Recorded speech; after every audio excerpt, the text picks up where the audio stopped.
السلام علیکم ورحمۃ اللہ وبرکاتہ۔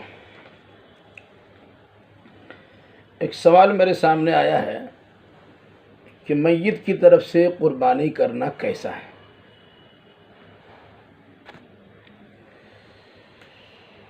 الحمد للہ رب العالمین والصلاة والسلام علی اشرف الانبیاء والمرسلین نبینا محمد وعلی آلہ وصحبہ اجمعین، اما بعد۔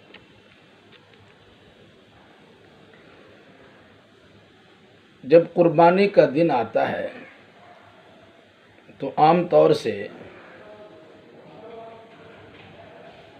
زندہ اگر اپنی طرف سے قربانی کرتا ہے، اس کی خواہش ہوتی ہے کہ اپنے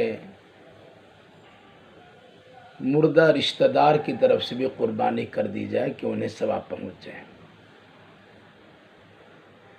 بلکہ ایسا بھی دیکھا جاتا ہے کہ کوئی انسان پہلی پہل قربانی دیتا ہے، اللہ نے صلاحیت دی ہے تو کوشش یہ کرتا ہے کہ پہلے اپنے کسی ماں یا باپ جو مردہ ہو چکے ہیں ان کی طرف سے قربانی دے دیجیے۔ کبھی ایسا ہوتا ہے کہ ایک دو آدمی مل کر جانور ذبح کرتے ہیں، زندہ اپنا حصہ بھی رکھتے ہیں اور مردوں کے نام سے بھی کچھ حصہ کو مخصوص کر دیتے ہیں۔ کیا مردہ کی طرف سے قربانی کرنے کا ثبوت اللہ کے نبی صلی اللہ علیہ وسلم کی کسی حدیث سے ہے؟ جبکہ ثواب پہنچانا اللہ کے نبی صلی اللہ علیہ وسلم کے زمانے میں بھی ہوتا تھا، اس زمانے میں بھی لوگ مرتے تھے، موت واقع ہوتی تھی، اس زمانے میں بھی لوگ اپنے رشتہ داروں سے زیادہ محبت کرنے والے تھے۔ کہ اللہ کے نبی صلی اللہ علیہ وسلم کے زمانے میں کسی صحابی نے یا آپ کے بعد کسی صحابی نے اپنے کسی مردہ کی طرف سے قربانی پیش کی ہے؟ یہ سب سوالات ہیں، اگر آپ اس کے جوابات تلاش کریں گے حدیث میں، احادیث میں، تو مجھے لگتا ہے کہ اس کے جواب آپ کو ملیں گے نہیں۔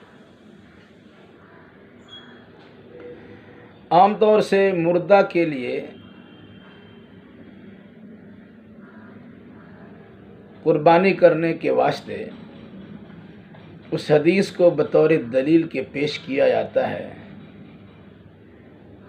جس میں ہے کہ اللہ کے نبی صلی اللہ علیہ وسلم نے ایک قربانی اپنی جانب سے کیا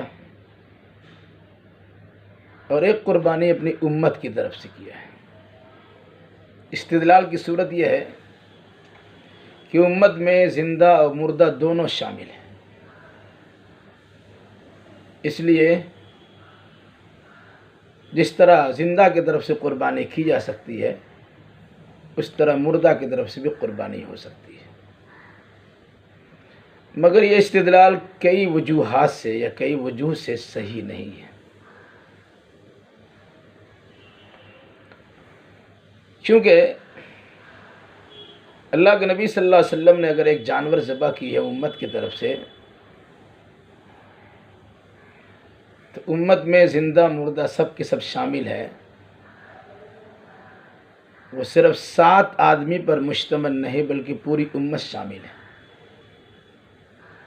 کیا کوئی انسان ایک جانور کو پورے خاندان کی طرف سے کر سکتا ہے جب اس خاندان کے لوگ الگ الگ کھانے پینے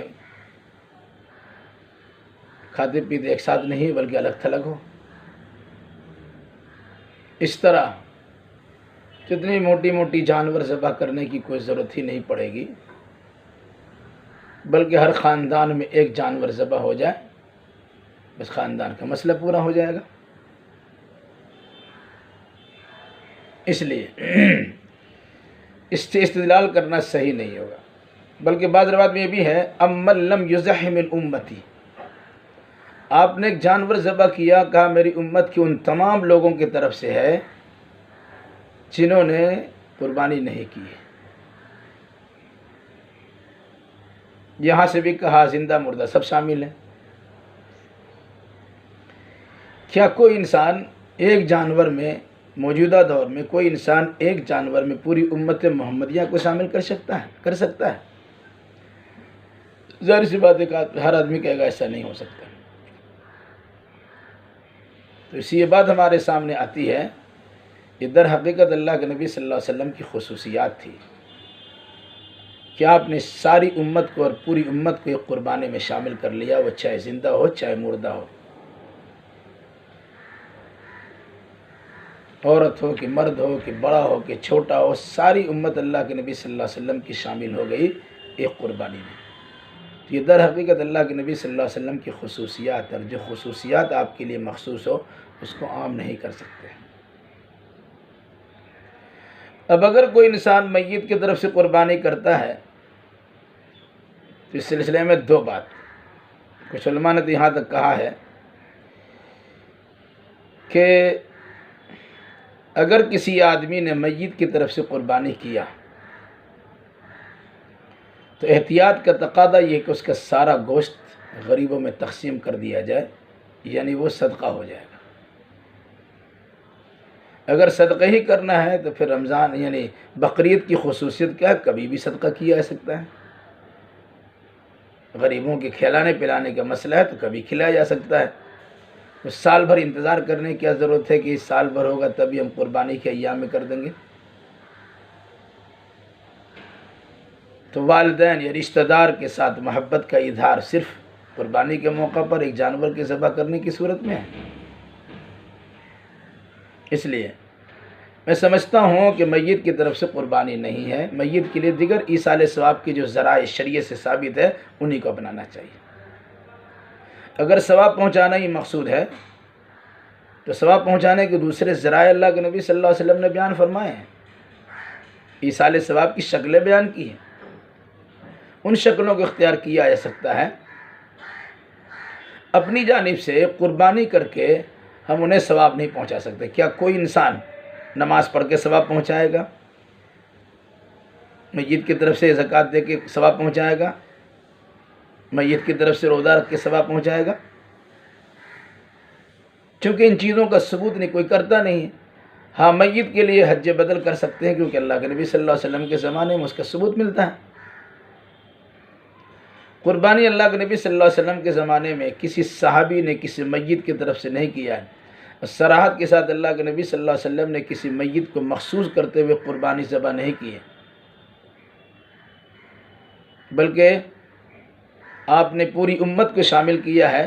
اس میں کچھ ضروری نہیں کہ اس میں مردہ ہی امت کا تذکرہ ہو، زندہ پوری امت بھی ہو سکتی ہے، جس میں صراحت ہے میری امت کے وہ لوگ جنہوں نے قربانی نہیں کی ہے میں اس کی طرف سے قربانی کر دیتا ہوں.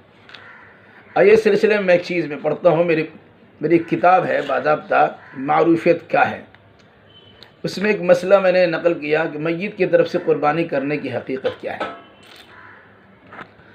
آپ اسے ایک مرتبہ پڑھ لیں یا میں پڑھ کے سنا دیتا ہوں. میت کی طرف سے قربانی کرنے کی حقیقت، رسول رحمت صلی اللہ علیہ وسلم نے فرمایا جو شخص قربانی کرنے کی استطاعت رکھنے کے باوجود قربانی نہ کرے وہ ہماری عیدگاہ کے قریب بھی نہ آئے. آپ صلی اللہ علیہ وسلم نے یہ بھی فرمایا کہ ہر گھر پر قربانی ہونا ضروری ہے. قربانی کی مشروعیت پر امت کا اجماع ہے. قربانی سنت مؤکدہ ہے، البتہ صاحب استطاعت پر قربانی واجب ہے.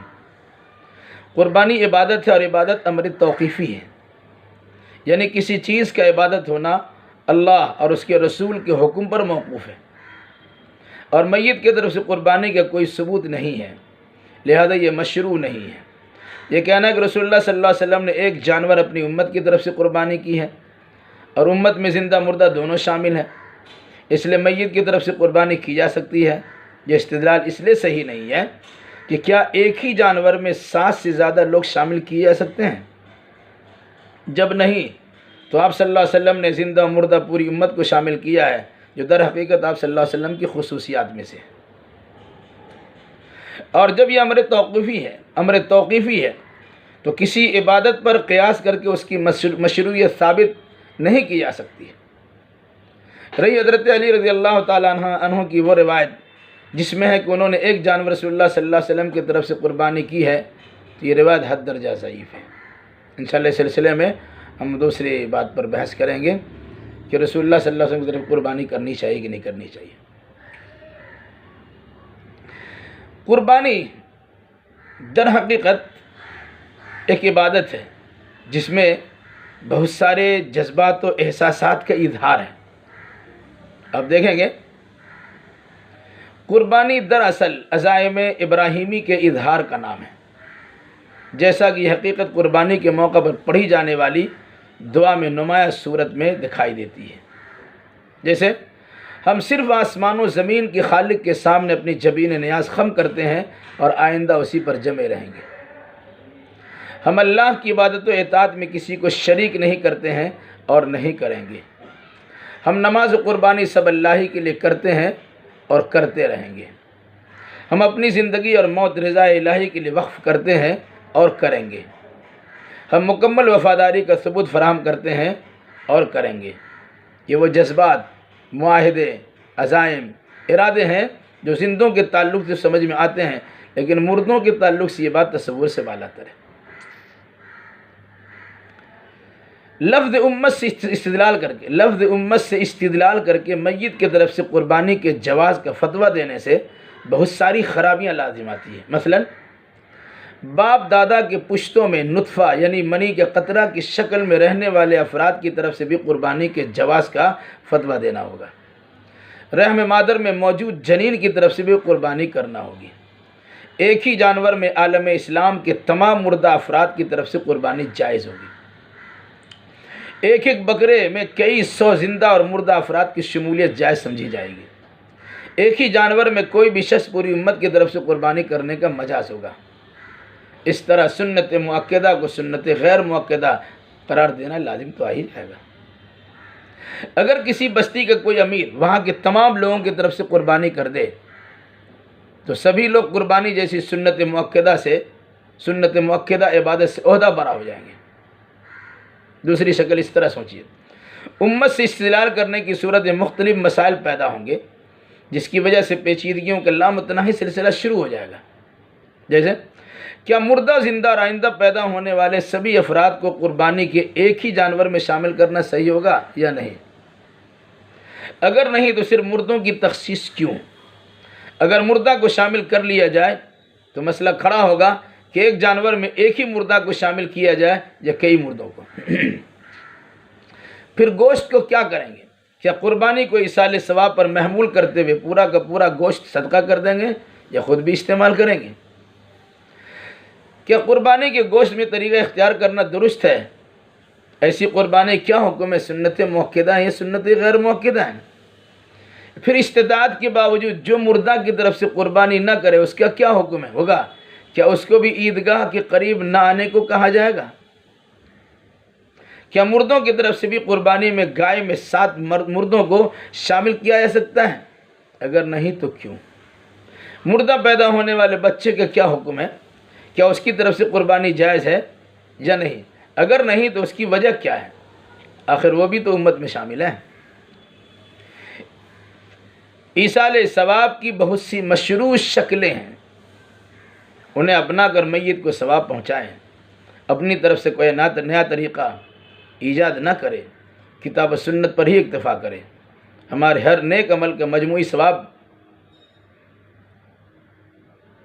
ہر اس انسان کو ملتا ہے جس نے ہمیں نیک عمل کرنے کی دعوت اور تبلیغ کی ہے.